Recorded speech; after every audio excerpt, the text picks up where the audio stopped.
أعوذ بالله من الشيطان الرجيم. بسم الله الرحمن الرحيم.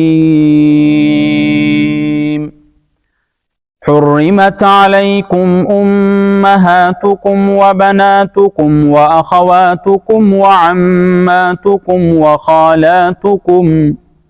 وخالاتكم وبنات الأخ وبنات الأخت وأمهاتكم اللاتي أرضعنكم وأخواتكم من